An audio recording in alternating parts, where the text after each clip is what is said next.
සුබම සුබ දවසක්. කොහොමද ඔයාලට? වෙසක් එකට වටිනා සිද්ධාස්ථාන ලස්සන තැන් හරිබුවද? ඔයාලා ගියපු තැන් ගැන මටත් කියන්න. අපි දැන් යමු වීඩියෝවට. අද මම කියන්න යන්නේ ශ්‍රී පාද කන්ද ගැන. පුංචි ඉල්ලීමක් කරන්න ඕනේ. ඔයාලට පුළුවන් මාව subscribe කරලා තියාගන්න. අපි යමු වීඩියෝවට. ශ්‍රී ලංකාවේ ඇති කඳු අතරින් පස්වන ස්ථානයේ හිමිවන්නේ මෙයටයි. මෙහි උස මීටර් 2243ක් වශයෙන් හැඳින්වෙයි. මෙය සමනල කන්ද හෙවත් සමන්ත කූටය යන නම් වලින් ද හැඳින්වෙයි.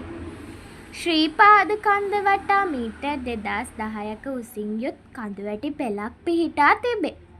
බෑන සමනල, උණුදිය පර්වතය, ගැටණින් තුල්ල කන්ද යනු ඒ කඳුයායයි.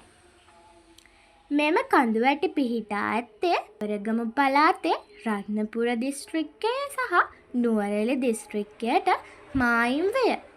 මහවැලි, කැලණි, වලවේ, කලි යන ගංගාවන්හි මුල් ආරම්භය සිදුවන්නේ ශ්‍රී පාද කන්ද ආශ්‍රිතවයි. තවත් අතුගංගා රැසක් මෙම කඳුවැටි මතින් පටන් ගැනේ. ශ්‍රී පාද අඩවිය අභය භූමියක් ලෙස නම් කර තිබේ. බුදුරජාණන් වහන්සේ තෙවන වරට කැලණියට වැඩම කරන ලද අවස්ථාවේදී සුමන සමාන් දිව්‍ය රාජයාගේ ආරාධනාවකට අනුව සමනල කඳ මුදුනේ ශ්‍රී පාද ලාංඡනය තැබූ බැවින් ඒ ශ්‍රී පාද කන්ද වූ බව ඉතිහාසගත විය. ඔන්න අදට මගේ වීඩියෝව අවසానයි. මම ගිහින් එන්නම්.